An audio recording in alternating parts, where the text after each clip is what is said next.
Report coming live every Tuesday at 7 with Steve, Cat, Ryan, Amanda, and Eric. And the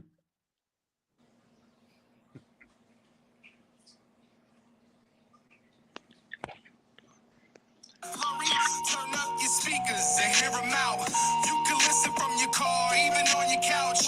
They too raw, who NXT, handing out smackdowns, follow on IG. Plus, it's sponsored by TagMeADate. Go to YouTube and sub now for every update. It's all wrestling here, no safe space. Now listen in, time to hear from some of the greats.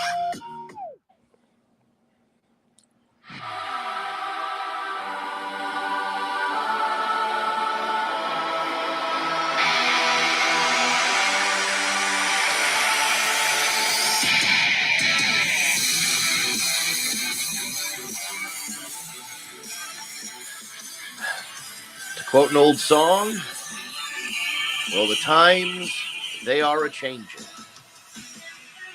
What? My goodness. Just when you think it was going to start after SummerSlam. But SummerSlam was entirely Triple H production.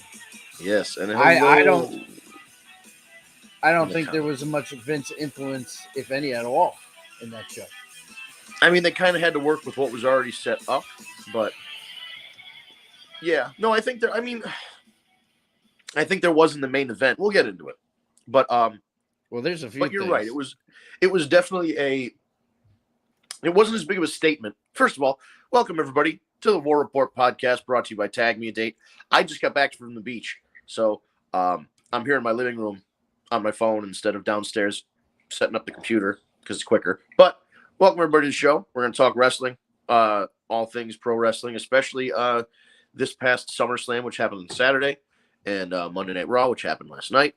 If you're a wrestling fan, are probably aware, 2 weeks ago now, almost 2 weeks ago, week and a half, Vince McMahon stepped down as the CEO, stepped down from creative team, stepped down from the board of directors.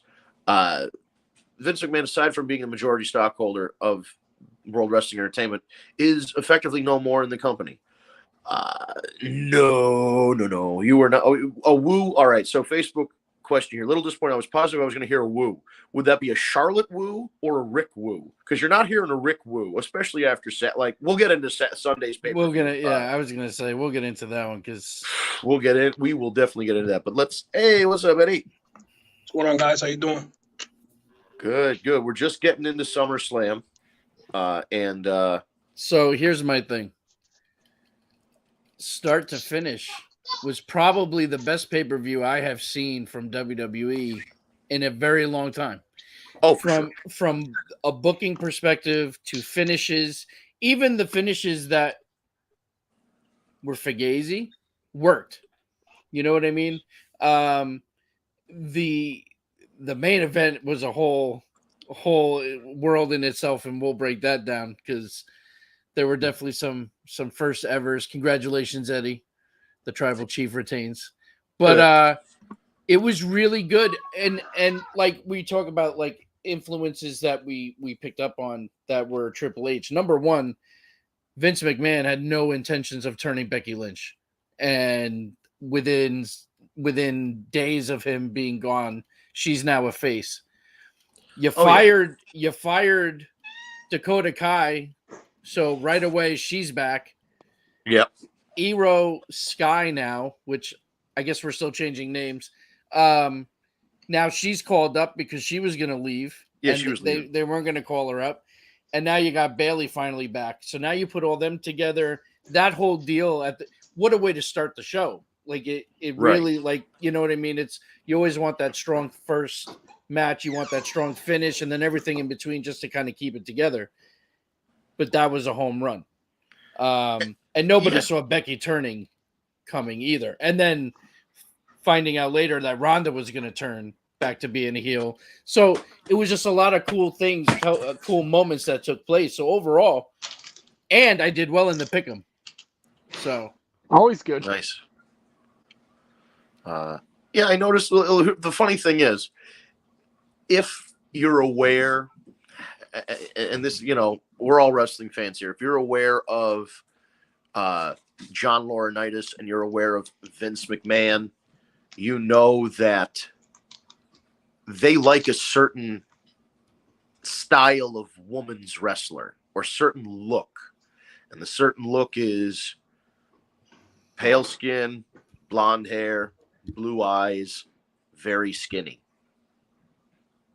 So all the people that Triple H brought back on Sunday were like, Io Shirai, who back when Gail Kim got hired, Vince McMahon didn't even know that like JR sold it to him saying Asian pornography is popular. We should hire Gail Kim. And he's like, I didn't even know they made Asian pornography. So he doesn't like foreigners.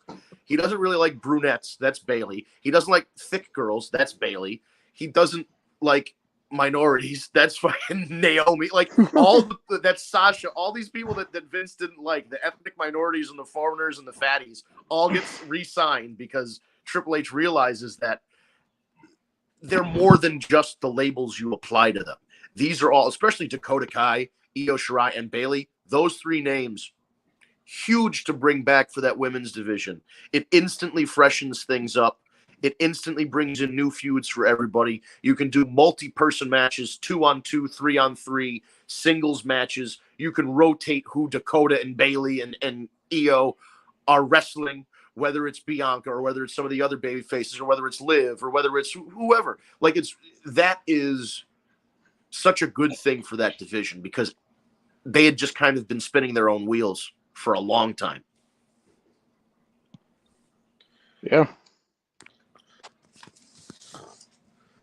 And the match was good, but the unfortunate thing about the match is we found out later that Becky Lynch suffered a separated shoulder. We heard after the match about that, but then it was confirmed Monday night when Becky came out, made a speech, talked about it. They'll be taking some time off. Then, of course, in pure wrestling fashion, the way you take time off is the people you're feuding with come out and beat the shit out of you so you can take time off. So she's out for a little while. Also, and she's out. I didn't watch Raw. I missed it. But she's out. She came. It was the first segment they did. She came out and gave a speech in the middle of it, which was great. Yeah. The good thing about it again at SummerSlam, she looked like she when she reached out, she was reaching out with her left hand, and I noticed that. I mean, obviously, when you shake your hands, usually it's normally your right, and I looked at her shoulder, and I was just like, I think like she looked like she was injured. I guess it's confirmed. Then she's injured. She's out. Yep, she's out. She gave a speech on Raw to She turned babyface in the middle of the speech. She basically said during the SummerSlam match, she realized who she was. She's the man, and the crowd was like, "Hey, you're the man." So like, she's back to what worked 2 years ago, which is all we wanted when she came back from having a baby anyway. Yeah. Just bring back Becky Lynch as the man. It was such an easy win, and they didn't do it. So now that she's back as the man, even though she's injured, the injury's kind of a good thing. This gives 12 weeks for Bianca to just have the title without worrying about Charlotte, without worrying about Becky. Yeah. She might have to worry about Charlotte. Yeah. But she doesn't have to. Bianca can kind of be carrying the brand for them. And then when Becky comes back, she goes right into a feud with Bailey or whomever. And like, it opens everything up. Even though an injury is bad, the injury does kind of help them out. And the absence makes the heart grow fonder, so she'll get a good pop on return. Oh, exactly. Yeah, she'll get a good reaction. I assume this is Tara in the comment. Being a little sorry, but I have to be a little picky for a second. I don't like they changed Io Shirai's name to Io Sky or Io Sky. I find it repetitive, so she's already known as the genius of the sky. Yeah, I agreed. I mean, I know that was a Vince thing. But like Steve said earlier, it looks like they're continuing this trend of changing people's names when they get called up to the main roster. I still think it's ridiculous. But look at all the people who had their name changed just signing with NXT. So it's it was kind of an NXT thing too. So maybe I feel like Triple H is ridiculous. You have Raw on USA Network. You have NXT on USA Network. 9 times out of 10, the same fan base is going to watch the show. And then you move someone up from the, your developmental, and you bring them to the main roster, and you change their name. And I'm like, yo, I just saw you on Tuesday. You were Io Shirai. Now you are here, and now you're Io Sky. I don't understand why they do that. It is redundant because, you think the call. Agree. 100% agree. when you get hired to NXT. That's the initial name change from what you were known before. But then once you're there, what's the need to change the name again once you go to the main roster? It's stupid. Yeah. I feel like maybe the spelling letter I, letter O, people were it's IO, I think. See, but some people pronounce it EO. I think putting the Y in there Americanizes it so that when somebody who doesn't necessarily know how it's pronounced looks like, go IYO is IO. Although I bet you, with the way people pronounce things, people are still going to call it EO. Whatever it is, people are still going to call it the opposite. Sky is another thing I just don't get. Like, I think Sky is. It would be like when AEW has this kid Konosuke Takeshita. Yeah. And if you read it out phonetically, if you're an American, you read Kanosuke Takashita. You know what I mean? That's how you would read it. But they say it on TV enough where you go, that's Konosuke Takeshita. And you learn the name. And there's a value to it because they're coming in from Japan. It's it's supposed to be a big deal that somebody who's at the top of their game signs with a professional wrestling company in the United States, coming over from a foreign country with a lot of hype. And they change their fucking name. That's why I don't like the Walter Goodland. I really thought when the new regime officially was in full effect, that's one thing that would stop. I thought so too, but I just Iro Shirai should be Iro Shirai. All right, but we're still changing name. Like at the end of the day, I always just disagreed with that. I don't know. I'm also hearing that there's a very good chance Karrion Kross is going to make his return now too. I was just thinking the same thing. I think a lot of the talent that Vince got rid of, that Triple H had faith in, are going to come back. Like Johnny Gargano. I know he didn't get fired, but Johnny Gargano chose not to renew his contract and took time off while his wife Candice was having the baby. And could go to AEW, could go to New Japan, but now, and the whole reasoning behind going to New Japan or going to AEW was that, in Johnny Gargano's mind and the fans' perception, Vince McMahon would never give Johnny Gargano a fair shake. He would never get a fair run on the main roster. He'd be a small guy. They'd give him a mohawk and make him the Red Rooster 2.0, or it would just be like he'd be a fucking leprechaun or some goofy gimmick. Like they wouldn't show him the respect. But now that's out the window.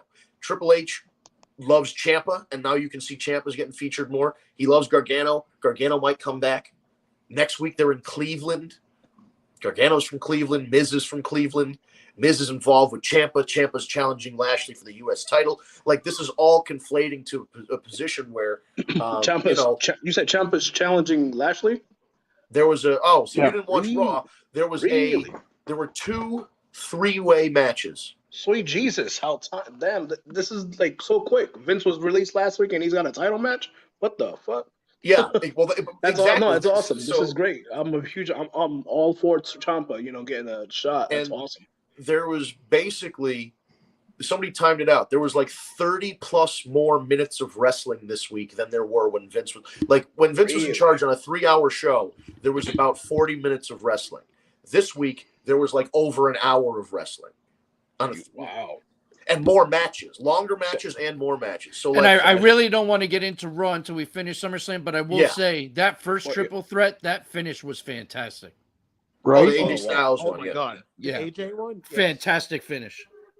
All right, so cool. Noted. Yeah, what was next on SummerSlam? What was the next match?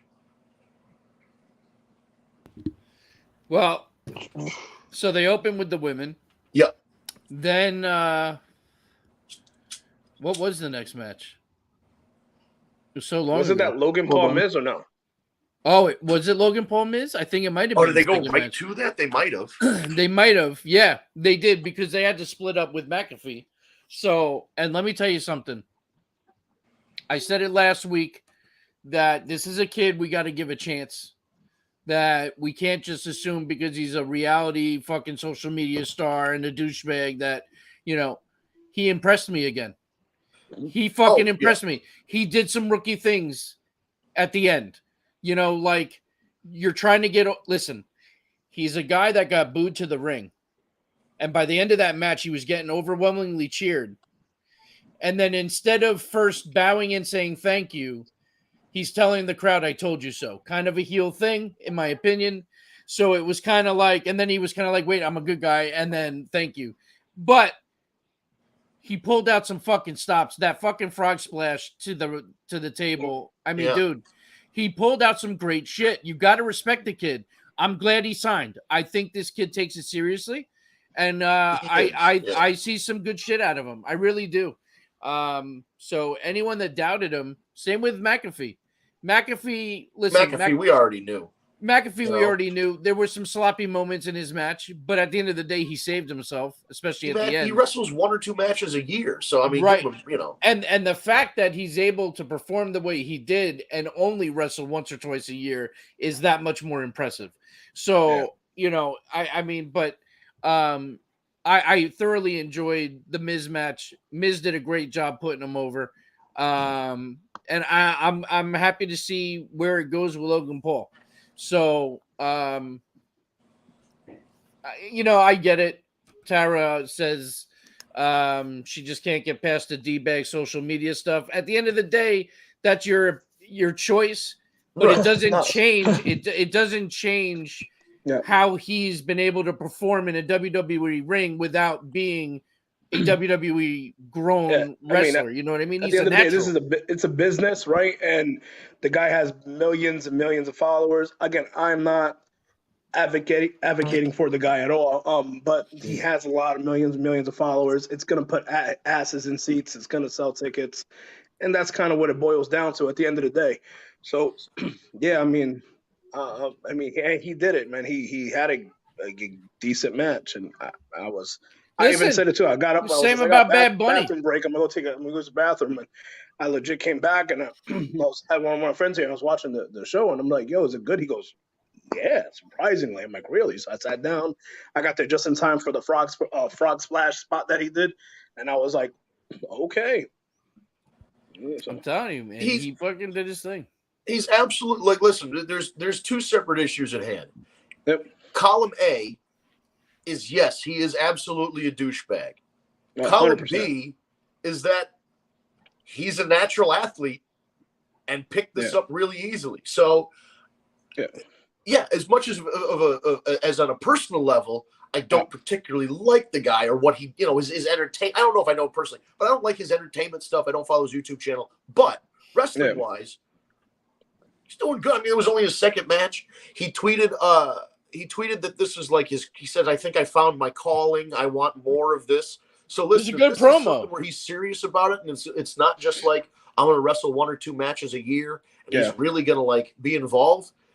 Yeah. It's good. Yeah, supposedly, I think a couple of days ago, right after SummerSlam, maybe it was Monday, yesterday, he had Triple H and Stephanie on his Impulsive podcast. And he had a whole, thing with them. And I didn't get to watch it. I just just read up on it. Probably check it out. But yeah, he said on there that he's taking this seriously. So, and that's good because here's the other thing. Like I was, kind of following the response to SummerSlam the next day. Yep. Within the first 24 hours, weekend of SummerSlam is by far the coolest thing I've ever done. I am so addicted to the sport. I think I might have found my calling. Guys, I called the WWE execs. I told them, let's make it official. We got a multi-year, multi-event deal coming. I'm going to be performing all over the world, traveling everywhere. Just the energy and adrenaline that I feel inside that ring with a jam-packed stadium, I want more. I don't know where or when it's going to be just yet, but trust me, when I get in that ring, it is going to be massive, and you do want to watch. This is history in the making. I could not be happier to be a part of this universe, and I'll see you guys soon. Peace. I mean, fucking great. I'm all on board with this kid. So check this out, Steve. Within 24 hours of SummerSlam being completed, between Saturday night and Sunday afternoon, so less than 24 hours, clips of Logan Paul's match between WWE and Logan Paul's social media on YouTube, TikTok, Instagram, etc., viewed over just the Logan Paul stuff, a combined 44 million views. Crazy. Damn. He's a home run. And what they have to realize is, I think what they're doing now is good. In the past, they'd get a celebrity that wasn't really into it Right. necessarily, and it would kind of be crappy. But this is like, these are Bad Bunny and Logan Paul, both are around the age that would have grown up with wrestling booming, the Monday Night Wars, the Attitude Era, and then into like the Ruthless Aggression era with Angle and Cena and all those guys. Oh, I still don't like the guy either, Terry. Don't get me wrong. So He's still a Chris is gonna douche. try He's to, still like, a don't douchebag. get it twisted. We're not saying that. But he's talented. I mean, listen, That's- O.J. that's Simpson the was a really good football player, but he was also a really good murderer. Yeah. So you know what I mean? Yeah. I think the it's best like- way of saying it is he showed up Sunday with his working boots. He certainly did. It's All right. It's like Floyd Mayweather in boxing. He's a Yeah. phenomenal boxer, right. but he's polarizing even more so because he's an asshole. You know. And that's the worst part. true. Like, the worst combination of person is an asshole who is good at something. Right. An asshole that's talented. A talented Isn't that the asshole. word? Like, you'd rather him be bad at it. And then you'd just Right. be like, oh, he sucks at boxing. He sucks Yeah, at this. yeah. He's just an asshole. But no, he's actually good at something. So you got to be But like, that all right, interview, he's an that asshole. interview alone with So- But Logan he's Paul, really good. that Logan Paul interview, it by itself is A pro. exactly what we need. Right. Because it's the fans, like, you know, if the fans hear something like he's really seriously into it, that's all we need to get behind the signing, you know, Yeah. Right. That's true. that So- he's serious about it. We had that. That was a great match. Moving on. What was the next match? Because I don't fucking remember the order. Ryan, pull the list up. Come on, Ryan. The U.S. title match. Actually, I was ready. Of Oh, course yeah, he was US ready. Bobby Come on, we Lashley know he versus was Theory. ready. Yeah, so that's one match I could give a fucking flying fuck less. But Lashley, great Right. entrance. we I mean- all knew the outcome. Lashley was going to go Right. in there and not to steal a catchphrase from our tribal chief. He was going to smash him. And that's what it was. Went in there, smashed him. That's it. Next match. Well, and that was the thing. Next match. So Tara's comments and what she made, I'll try and get past the other stuff and just focus on wrestling. That's going to be Logan Paul's challenge. It's not just Right. us. Yeah. Logan Paul has to show up and be like, hey, listen, I'm not that guy anymore, and I'm proving it. So if he can do that, fine. I mean, look how long it took yeah. for the Miz to get that. Right. Miz, it took Miz years and years to get that kind of respect. So maybe it'll happen quicker for Logan Paul with Miz as the example. But the Bobby Lashley Theory thing, it was basically a squash match, and it was there's a couple reasons why it happened the way it happened. One is this always happens with the Money in the Bank briefcase holder. The night they challenge, they have to lose that match. Seth Rollins lost before he cashed in at the Triple Threat WrestleMania. You know what I mean? Yeah. It's just you have to lose. You have to put somebody over. Oh, yeah, 100%. Yep. But also, I think a little of column B is that Triple H doesn't like Theory as much as Vince does.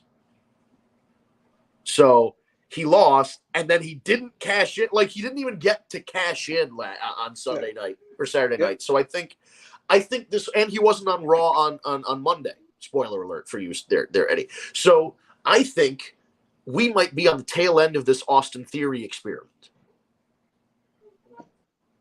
Yeah. I think it's Or have him, halted. or just Like, have him it's with the not- briefcase, hold it down for months on end, and then have him cash in unsuccessfully later. I mean, I did hear something. I didn't hear the detail, but I did hear something that Yep. Theory wasn't on Raw for a tragic reason. I don't know exactly. Yeah, Oh, I don't know. I don't know exactly what it was, but it wasn't them benching him. I that's agree. I don't think he's going to be as much of a focal point. But I don't think that means Triple H doesn't like him. I just don't think Yeah. he sees him as the guy. Right, that's what I mean. I don't think, not to say he doesn't like him completely. I think Vince perceived them as the next guy, and Triple H probably listen. Not to say that he couldn't be, but I think Triple H is right in this instant. He could be the guy, potentially, maybe, but he's not there yet. Vince kind of thought he's either there, or if we put him in that position, he's just gonna have to be there. Like, we just put Roman Reigns there, and now he's the top guy. Like, it wasn't being done the right way. So hopefully Triple H will handle this Theory thing the right way. So next. Hopefully. next match, The Mysterios versus Judgment Day in the no Next. DQ. No, I'm sorry. I'll tell you what, that actually ended exactly the way I thought it was going to. Yeah. I had every inclination that Edge was going to be there. I thought it was a great entrance. Man. You was know, fire. but it wasn't very long ago that he was calling us all douchebags, and you know, now we're supposed to forget that. Right. Although he did mention it on Raw. He did. But it was okay. It was another match. Like it was a good match. I didn't really care, but it was a good match. The only thing that didn't happen was because I think we all, you know, most of us assumed Edge was going to be there in some capacity. The only thing that didn't happen was Dom turning, and it still hasn't happened. So I don't know if it's ever going to happen. I'm okay if it doesn't, quite honestly. I'm okay if it doesn't happen either, but like, I don't know, it all seemed pointing in one direction. Yeah. Well, that's WWE playing mind games. Right. I mean, it still might happen. He got speared on Raw. It could be down the line, yeah. One thing that I thought was funny, maybe you guys noticed, Edge did the Brood entrance coming up from that stage thing. Mm-hmm. They had to like wheel that out into the aisle during the middle of the match. You know what I mean? That wasn't there beforehand. Yeah. So like, if you're in the crowd and you see them wheeling this thing out, and you're like, "Hey, it looks like an elevator under there. What's going on?" Like, oh, that's funny.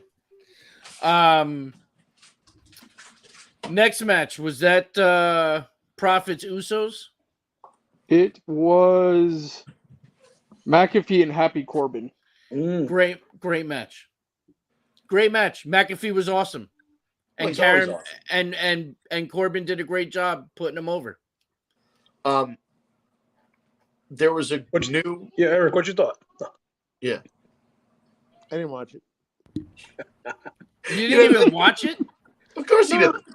Because I don't care for Corbin or McAfee, so I couldn't give a shit. Tell us how you really feel. Tell us why you're mad. It's fantastic. No. There was no getting Eric to watch that match. That was my bathroom break. Sorry.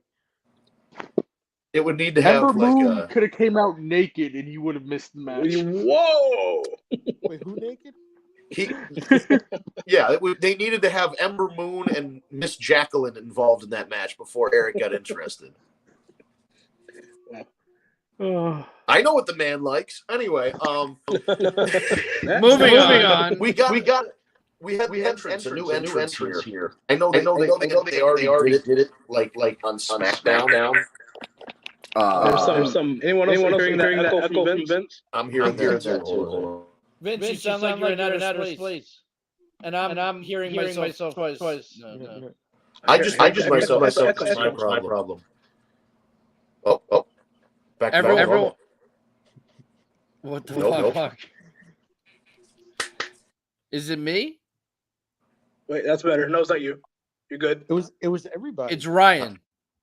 Oh, is it Ryan? Yeah, it's Ryan. Fucking Ryan. 2 weeks in a row, this fucking guy. Oh, man. But Corbin has not Corbin. McAfee has a new entrance theme. They introduced it on SmackDown, but then during the pay-per-view, it's supposed to be kind of like Seven Nation Army, where the crowd chants along. So they had a choir, like a men's choir. And first, when Baron Corbin came out, the men's choir started chanting about Corbin sucks or whatever, or like, whatever. They had some anti-Corbin chants. Then the men's choir started singing the "Oh" part from Pat McAfee's song. Then Pat McAfee's song started playing. And by the time Pat McAfee got out there, the whole crowd was singing with the fucking choir. Now, do you think this is going to start a program between Seth Rollins and McAfee now with who has the best choir? It's something else. I know, right?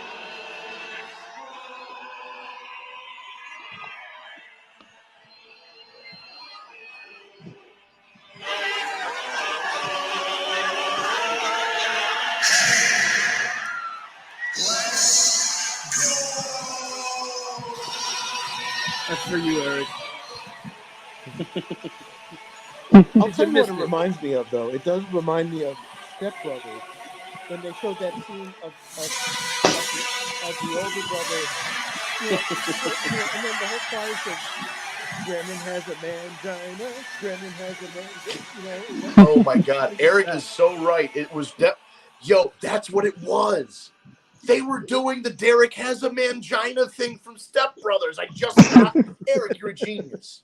That's so funny. Of the sky. But all in all, McAfee again impressed. It was a great match, but again, it just everything like it just continued to flow. Everything was just really good. What was the next match? That was Profits. Yep. So now you got Profits Usos again. Ooh, that was a match. And that fucking, it's like sometimes you go into these and you're like, oh, here we go again. You know what I mean? Like, how much more could they actually do and this and that? Right. They hit a grand fucking slam every single time, and it was a clean finish, and it was a good finish. There were a lot of false finishes. It just was high-flying, fast-paced. It was just the two of them have phenomenal chemistry together, and the Usos kept the belts again, which is just further fueling the idea that we're seeing the beginning of the end of the Street Profits. And you're right. These two teams have incredible chemistry. As much as, in general, I am and people are bored with the fact that they've been feuding for so long, you can't deny the matches they put on are all very, very, very good. Yeah. So, like, it's crazy. They simultaneously have a boring feud and exciting matches, and it just doesn't correlate. But I mean, at the end of the day, a lot of people always sit there and they say the same thing. Profits and versus the Usos again. Yeah, okay. And what's the other alternative? When you think about it, what's the alternative? The New Day versus the Usos? How many times have we seen that? No, the Viking Raiders. Viking Raiders. Now you're pushing them. When you think about their tag team division, there's really not a strong one. Well, Vince never cared about tag teams, so now 100%. I think they're going to start. So hopefully, this is something that they'll work on. That's going to change. Alpha Academy. That's going to change now too. Yeah, I mean, you got some tag teams. Yeah, one would hope. Because, like, what is Alpha Academy even doing? They could be in the tag team hunt. Yep. Maybe they're not really doing much at all. Yeah. So again, phenomenal fucking match all the way through, and I was glad to see the Usos keep them. I really am. I mean, they really are becoming one of the greatest tag teams of all time. You gotta acknowledge them. You know what I mean? Usually Eddie says that. Yeah, felt weird. So after that match, what did we get? We had Liv Morgan and Ronda Rousey. So that match obviously ended in controversy and a heel turn and a suspension to give Ronda time off TV, I guess. Which I'm all fucking for. I don't know about you guys, but I was not feeling Liv Morgan looked Rousey's second run so far since she's been with the company, and her being a heel now. I mean, hopefully this is the Ronda we need. We need to come out, look like I'm gonna I'm gonna murder you. Liv Morgan to me looked very weak at the pay-per-view. Very weak, you said? Yeah. Yeah. Yeah, it wasn't a finish designed to make her look good. It was a finish designed to save Ronda. Yeah. No, but I'm not even talking about the finish, just the match in general. Like, Liv did not get much of anything offensively. You know what I mean? But that's going to be her story. They do it all the time with somebody like Rey Mysterio. When he was the champion, it was, he's the underdog. He can never win. JBL would spend 15 minutes beating the shit out of him, and he'd win with a roll-up or something. You know what I mean? Like, they're going to do the same thing with her. Oh, she's so weak. Look at this little girl. Like, they're gonna like really kind of not, make it seem like she's this big underdog and then gets fluke wins, which doesn't help her. She needs to wrestle credible talent and then put on a good match and win to look credible. Right. Agreed. Which is why if you send me a DM on Instagram, I will send you my resume. I am available. I can start immediately. I know there are now openings in the WWE creative team, so No. That needs to be, but it's a package deal that you got to bring me Yeah. with you. Oh yeah, well, You got to bring the click. how could I not have my representation? You know what I mean? You need your Jew. Listen, I could be in Exactly. Stanford in 45 minutes. You know what I mean? Well, and that's what I would say to him. I'd be like, listen, you have Heyman. I need my Jew here to help things out. That's right. Who you can even use once delivered his father a rental car. You delivered Heyman's father a rental car? Not only did I deliver Heyman's father a rental car, he was wearing an original XFL jacket on. Did the check bounce? No. They're giving those Ladies and away. gentlemen, my name Heyman. is Steve Glenwick. That's a cool story. Yeah, no. Well, Paul used to rent a lot of Enterprise cars in Yonkers, so I would see him all the time. But Oh, wow. his father lives near Ardsley, and I ran that location, so I went and scooped him up. Like I went to his house and everything. Oh wow. Yeah. But anywho, moving on. I think from there we hit the main event. Yep. Right? So Oh, yeah. we get to the main event. I'm fucking pumped. I'm ready to go. It's been a great pay-per-view, so I can't wait to see what's going to happen. Roman Reigns has a great fucking entrance as always. And then sure as shit, Brock Lesnar comes out and drives a Stone fucking Cold tractor Brock down Lesnar. to a ring. A fucking tractor. And let me tell you, the best part of that entrance, he turns to the camera halfway down the ramp with the cowboy hat on, and he goes like this to the crowd with a big smile as he's driving it down to the ring. He then fucking leaps off the fucking thing to start the match, and it's balls to the wall from there. This fucking match had everything. It was absolute fucking chaos from start to finish. There were bodies everywhere. There was damaged tables and multiple tables. It was just everything it needed to be. It was. And even though it wasn't a clean, and I know Vince, because Vince always harps on Roman never wins clean and this and that. This match is not designed to win clean when you have a bloodline. And I think everything about it was absolutely fucking perfect. From Austin Theory cashing in to really not cashing in and getting fucking destroyed and looking like a fucking asshole. The Usos coming in, Brock overpowering. I mean, Brock took what? Fucking 5 spears until they fucking threw everything in the kitchen sink on. And let's not forget, Brock fucking uses the tractor to raise the fucking ring. First time ever. Crazy. As Roman, like, dude, how Insanity. the match was fucking awesome. It was such a great way to finish the pay-per-view. I was so fucking...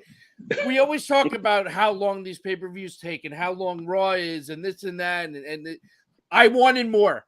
I have not seen a WWE pay-per-view in years where after 4 hours after that match, I was like, what's next? I want to see more. And then I sat back and I said to myself, I have the feels. I'm thinking about Monday Night Raw, and to me, it was feeling like the Raw after Mania. Like, that's how big it felt. Like, here we go. Like, this is the fucking Triple H Stephanie era. Like, this is making me feel much better about the fact that Vince McMahon is sidelined because we're seeing change already. And I wasn't expecting that amount of change at SummerSlam. I really wasn't. Then, before we transition, what do you guys... The match was fucking awesome. Top that was great. years. I mean, I ain't gonna lie to you guys. Roman, in the very beginning when Roman came out, I said to myself, "Oh man, Champion's curse. He's coming out first." And, I thought that to myself. And I was just like, I had a little sweat going here and down, dripping down my back to the crack of my ass, and I was just like, I don't know what's gonna happen. And then the match, like you said, started. It started off aggressively with Brock doing his thing, and again, Stone I Cold sat Brock there Lesnar. nervous as crap. But then, like you said, this match had everything, and the ending, I thought it was perfect. The way it happened. The only thing that I was a little taken back on was the ref kept on, counting to 10 towards the end, and they kept on piling stuff on top and piling stuff on top. And then, shouldn't have stopped. I was thinking that should stop the count. I thought the theory, once they're doing something, it should stop the count. Once you guys are done piling all this rubbish on Brock, and then I was kind of now that's funny because I was sitting there thinking the same thing. I'm like, if I play the video game and I'm doing a last man standing, and the count starts and I hit him with the chair, it stops the count. It starts over. So I'm like, what the fuck? Like every time he's right. So I did think that, but I was like, oh, fuck it. We got to take it home. So it worked. Like nobody gave a shit.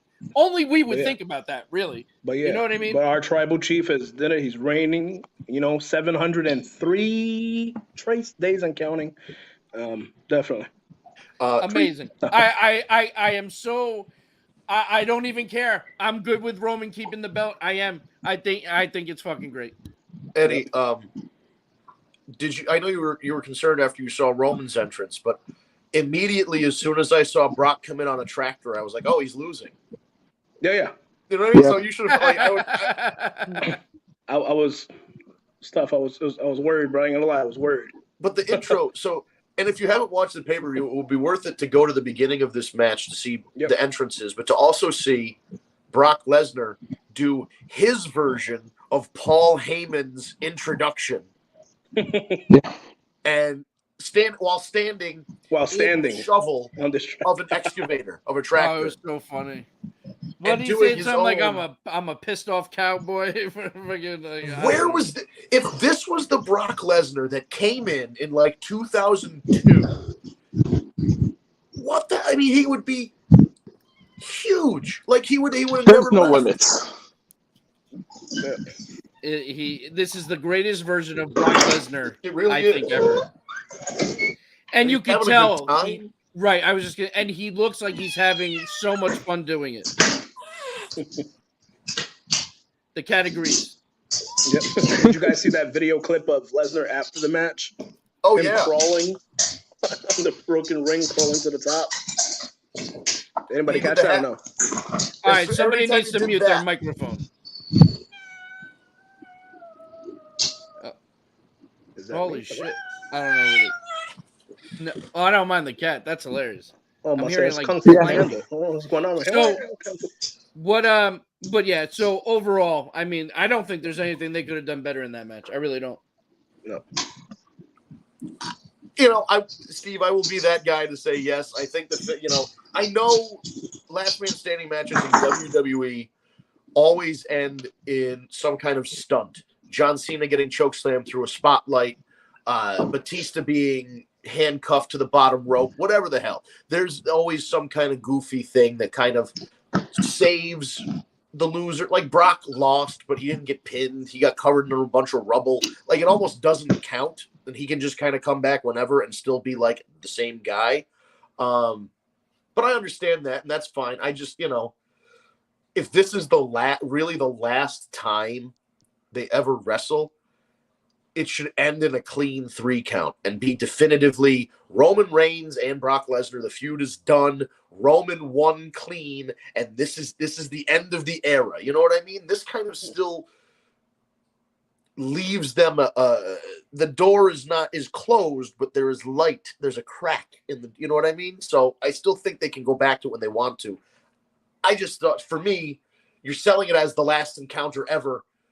It should be, this is like, even if, like, let's say he fucking chest kicked him off a volcano and down into a pit like 300. You know what I mean? That would be like, okay, he killed him. That's it. Like, this was like, he buried him, but then the monster's hand comes out of the ground after. You know what I mean? Yeah. I hear what you're saying, man. A clean finish, I mean, yeah, it would be good. But again, in this scenario, you have yourself a clear baby face versus heel. Yeah. And the heel's going to do whatever it takes to keep the strap. Right. And that's what it boils down to. How many times did Flair cheat to keep one of his 16 titles? Pretty sure he's quite the a bit. dirtiest player in the game for a reason. Exactly. So, I mean, I say we had enough of it. Let's move on. And now we have Clash of the Castle. And our tribal chief will prevail again and smash Drew once again. That's it. Well, we'll see. That'll be interesting, too, because those two guys, Sheamus and Drew, beat the shit out of each other. I did see that. That was... And that's going to be a big deal, that Clash of the Castle. Yep. They basically sold it out without having any matches announced because, those people, they're starved for big wrestling events over in England. They have indies that are good, but, like, nothing that sells out stadiums like, WWE or if AEW to come over or whatever. So they're ready for it. having Drew in the main event is going to be big for them. I'm sure Sheamus will be involved. Pete Dunne will be there. You know what I mean? They're going to bring Mustache Mountain guys, like all that stuff. The NXT UK, either people who are promoted from there, like Gunter and all that, they're going to be well represented at the show. And I think that's going to be what makes that show special. Like the Australians at the Australian show, when they brought out the Iconics and like Buddy Murphy and all that, like it was a special moment for them and the crowd and all that. They're going to do the same thing over there with the UK talent. They're going to get a nice homecoming. Definitely. Yep. Going to titillate the juices of their guilty pleasures.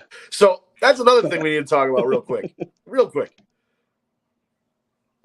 People online are saying this stuff about, Meltzer was wrong about Io Shirai and Meltzer was wrong about Max Dupree, a.k.a. LA Knight, in that Meltzer reported that they were both – that Io was on her way out and that Vince didn't like Max Dupree because he thought he flubbed a line during one of his early promos. So Vince was going to replace Max with Maxine. All of this stuff changed as soon as Vince left that day. Max, whatever, Dupree was done. He was gone. Triple H likes him and brought him back. So they're going to do a brother-sister Maxine and Max running the company thing now that they've already introduced this female character. And Io Shirai got talked out of leaving by Triple H. Nothing that Dave Meltzer reported was incorrect. It's just that as time goes on, new information comes out, new things happen. That's the way the world works. So, like, I'm happy I would rather the option be Max was fired for a week and got rehired by Triple H. You know, I would rather that be the case, you know? So just happy to see that he's still employed. Yeah. Just drop that gimmick. That's I don't know. Right? I know. I don't know. What were the big points of Raw? I mean, I know the Becky thing, announcing the injury.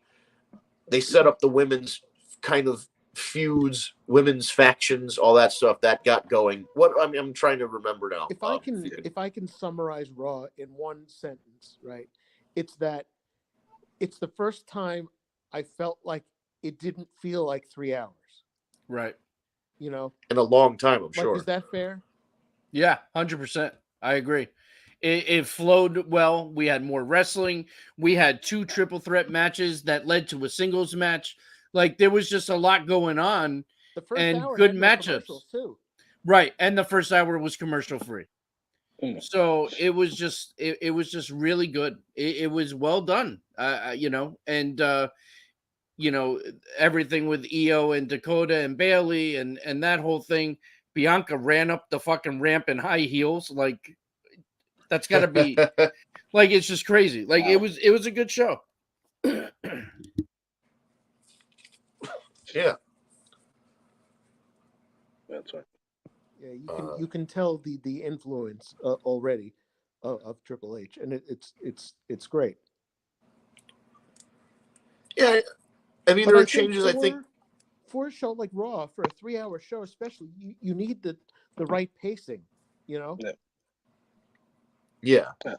I personally didn't think we were going to see that much of changes since Triple H took over, and like I said, I didn't watch Raw, but just watching SummerSlam, if that's any indication of a sign of what things are to come, it's wild, bro. It's going to be a wild ride, and I'm excited as a wrestling fan being able to watch both programs and see what happens now. Yeah, people need to also realize too, like, this is going to be something gradual. Like, 100%. Everything's not going to happen overnight. You know, it's going to take time, 100%. but we're already seeing we're off to a great start. I mean, listen, not only that, but if you look at who we watched wrestle on Raw, you're seeing more average height guys than you are these monster giant guys. You know what I mean? Like, even that's starting to change. Like, I'm telling you, good things are coming. We just got to be patient.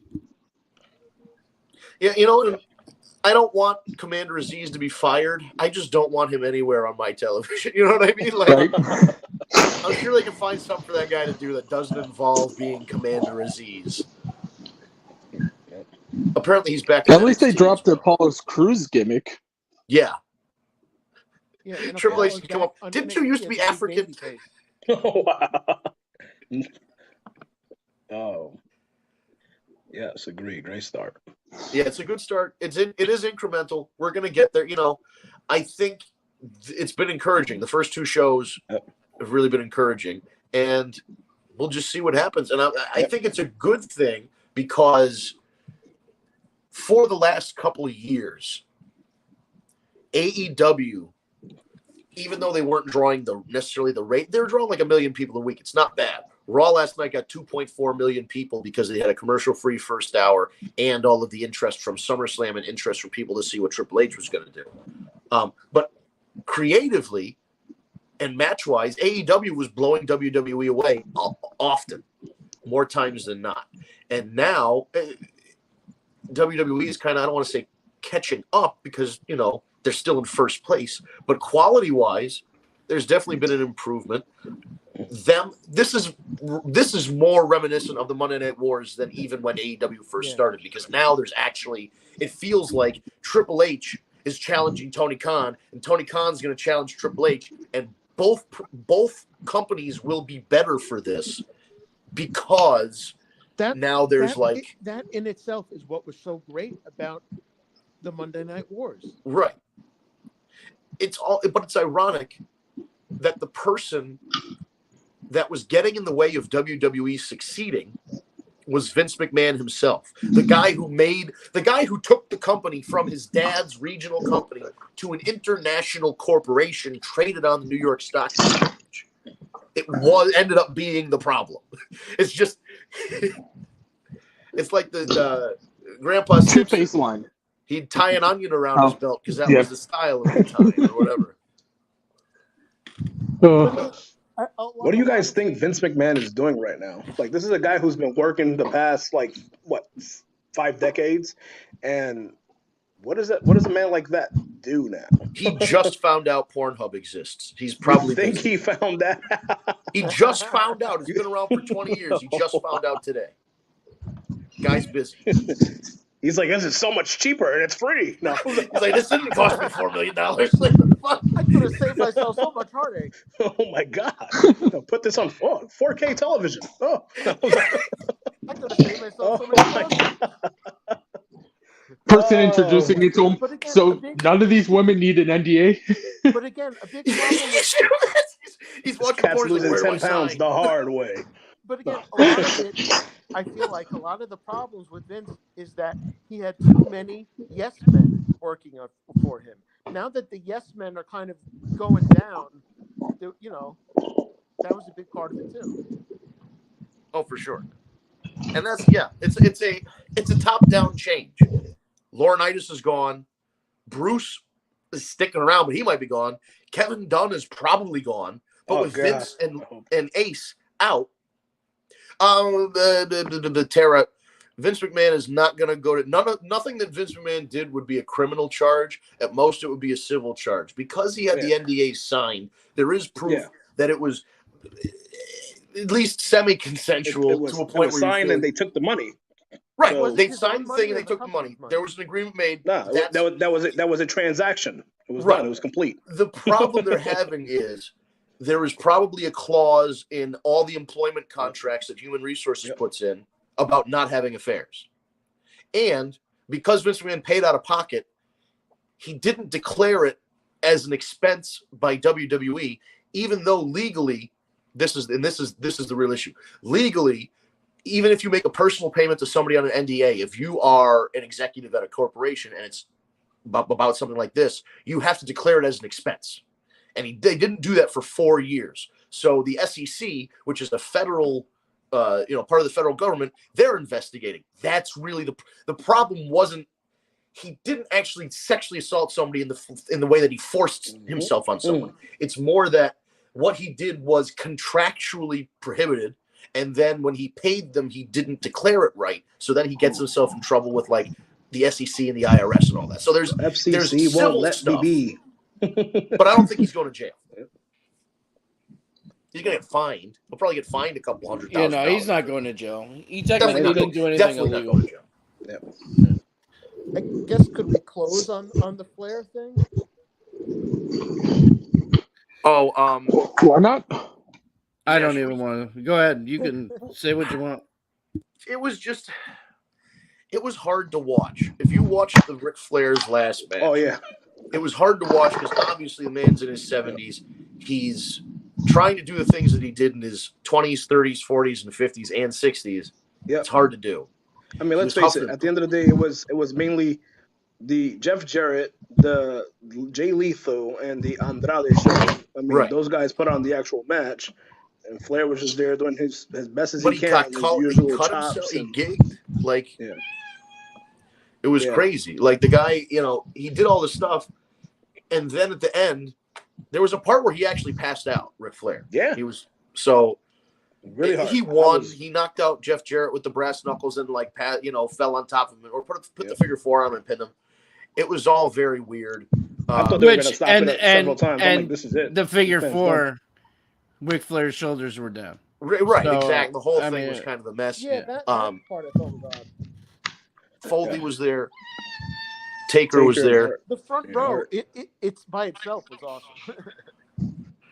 And Undertaker didn't look happy. Undertaker had some words for Ric Flair after this match, and he held him for a little. He shook his hand and pulled him in and held him for a little extra second.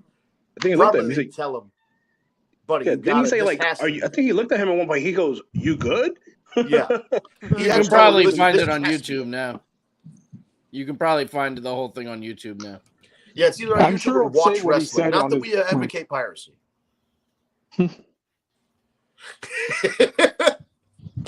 No way. Yeah. I bet Shawn Michaels watched it and thought to himself, "Man, no wonder why the crowd didn't want me to come back for that tag team match." Yeah, it's a lesson. It's a lesson for people. I was more impressed with Jeff Jarrett, man. He came out with the King of the Mountain music, which I love. Him doing his thing, him looking at, I don't know, Jeff has to be well in his, like, what is he, like late 50s possibly? And he looked in great physical condition. Plus, the prettiest right hand in the business. I mean, that guy, he was doing his thing, man. Yeah. I was entertained by Jeff Jarrett, let me tell you that. He can still go. He could. He was a ref on a Saturday night, so there's a potential. I mean, Jeff Jarrett could wrestle another match in WWE. It's not unheard of. No. It was a great weekend in there, man. But ultimately, though, I think now, especially with Triple H a lot more involved, we're going to see a lot more Forbidden Door kind of stuff, I think. You would hope so. Yeah. And again, it's going to be gradual. It's not going to be, right away. No, but I agree. I think Triple H is going to try and bring in more Japanese wrestlers, more foreign wrestlers, more people from different promotions. I think that's going to happen. It won't be AEW, obviously, but he's going to get people from outside to come in. All I know, it was a very good weekend of wrestling, very entertaining, and if this weekend was any indication of what's to come, we're in for a hell of a treat. Well, you've said it all. That's pretty much, that sums it up, man. We are cautiously optimistic. Take us home, Vince. Take us home. We're cautiously optimistic that Triple H is leading us into a new era of WWE, just as we went from the golden age to the new generation, to the attitude era, to ruthless aggression, to whatever we call it now, the reality era. Maybe the McMahon-Helmsley 2.0 era is going to lead us into the promised land here for WWE, whatever that may be. So we're looking ahead to the future, and we're looking ahead to next week. Now, here's the deal, guys. I'm going to tell you, I'm going to be on vacation, so I may or may not be available to live stream. So I'm going to be at the beach, so I may not be here. If I don't, have the show. You should live stream at the beach, man. That'd be awesome. Just to see that background. I know, sit on the beach with my headphones, sipping on a ice cold brew. Maybe I'll do that. I'll go out on the beach and do it from the sand. But if I'm not here, have a good week. Otherwise, for you at home listening, be sure to follow us on social media at TagMeADate. That's TagMeADate, the words squished into all one word, no spaces. Be sure to follow us on Twitter and Periscope, on Instagram, on Facebook, on TikTok. We're all over the place. Just search for at TagMeADate. We live stream Tuesday evening, 6 p.m. on Eastern time from a bunch of platforms. We live stream on YouTube. We live stream on Facebook. Those are both under Tag Me a Date or The War Report. And on Twitch, it's twitch.tv/War Report to watch that live stream. YouTube, if you go to the Tag Me a Date YouTube, all you got to do is search for it in the search bar. You can hit subscribe and hit the bell. You'll get notified when we go live. You get notified if we upload a new video. But you can also search through the archive of our past streams and listen to those if you want to catch up on an event, a pay-per-view review we did, or some kind of significant event. You can go back and hear us talk about this whole Vince McMahon thing the last couple of weeks if you haven't listened to it yet. And also, if you would prefer an audio version of your podcast instead of this video live stream or the video archive on Twitch or YouTube, you can also listen to just the MP3 version by going to your favorite podcast apps such as Stitcher, Spotify, SoundCloud, Apple Podcasts, or Google Play Podcasts. Type in The War Report or Tag Me a Date. I'm sure it's going to come up. Here's the deal. If you type in War Report, there are 2 wrestling podcasts called The War Report. Just make sure when you're looking at the graphic for the podcast, the graphic itself is going to say Tag Me a Date on it somewhere, and the description of the podcast is going to have one of our names, Steve, Vince, Eric. One of us is going to be on the description for sure. So just make sure you're following the right one when you get the audio version. And what happens is as soon as we go off air here, Ryan pulls the audio of the podcast and uploads it. So it should be ready for you within an hour of us going on off air. So between 7 and 8 p.m. Eastern time on Tuesday nights. So once again, if you want to check us out live, we'll be back next Tuesday at 6 p.m. on Eastern time for another live video stream. And that should be it. Just spread the word, folks. Tell your friends if they like wrestling podcasts and you think we'd be a fit for them.